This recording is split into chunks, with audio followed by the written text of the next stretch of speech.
রুমে বসে আছি, হঠাৎ দুটো মেয়ে রিজিয়া আর জিনাত এসে ইতস্তত করছে ভীষণ।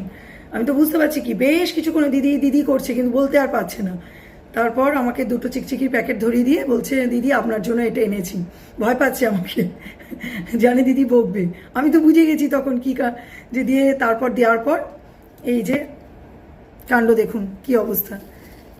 এগুলো সব একটা হার নিয়েছে, ক্রাচার, এগুলো সব রিজিয়া দিয়েছে।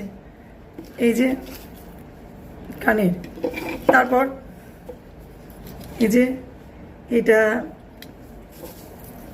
এটা একটা কানে, এগুলো জিনাত দিয়েছে। ওরা ভয় পাবে না কেন, জানে দিদি ভীষণ বকবে, কারণ আমি ওদের খরচ করতে বারণ করি। আর আমি তো সব ছাত্রছাত্রীকে খুব ভালোবাসি, কিন্তু এদের মতো কয়েকজন ছাত্রছাত্রী আছে যারা আমাকে পাগলের মতো ভালোবাসে। টিফিনে এসে দিদি খান, কারণ আমি রোজ ওদের ফিরিয়ে দিই। তারপর মনে হয় রোজ ফিরিয়ে দিচ্ছি, একদিন সেদিন আর ফেরালাম না, একটু ঝালমুড়ি দিদি একটু খান, একটু মুখে দিন। আর তারপর যেই বেরোবো আবার দেখছি 4-5টা মেয়ে ঘিরে ধরেছে, মানে একা আসতে পারেনি আয়সা, 4-5টা মেয়েকে নিয়ে এসে ও একই রকম ইতস্ততভাবে এই দুটো কি সুন্দর দেখতে দেখুন, এই দুটো হাতে ধরিয়ে দিয়ে বলছে, দিদি বেশি কিছু আনতে পারিনি, আপনার পছন্দ হবে কিনা দেখুন। আমি বললাম, দেখো তোমরা যে ভালোবাসো এই আমার পরম পাওয়া। হাসি পেয়ে, মানে এখন ভাবলে খুব হাসি পাচ্ছে। আয়েশা আবার ভয় পেয়ে কেমন 5জনকে নিয়ে এসছে। আসলে আমি চাই যে ওরা মেলা দেখার বয়সটা তো ওদেরই, তাই না, জিনিস কিনবে, আনন্দ পাবে। আর ওদেরকে তো ক্লাসে বলি, ওরাও জানে যে যা হোক কিছু ওদেরকে নিজের পায়ে দাঁড়াতে হবে।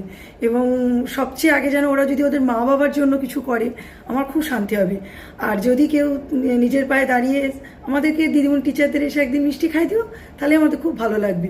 তবে পরের বার যদি এসব কিনেছো, আর আমি তাও বললাম যে আমি একটা জিনিস নিই, যে কোনো, তোমরা যেহেতু হাতে করে এনেছো ফিরিয়ে দিলে খারাপ লাগবে, আমি একটা নিই, বাকিগুলো ফেরত নিয়ে যাও। কিছুতেই ওরা শুনলো না। কি করব, বাধ্য হয়ে নিলাম।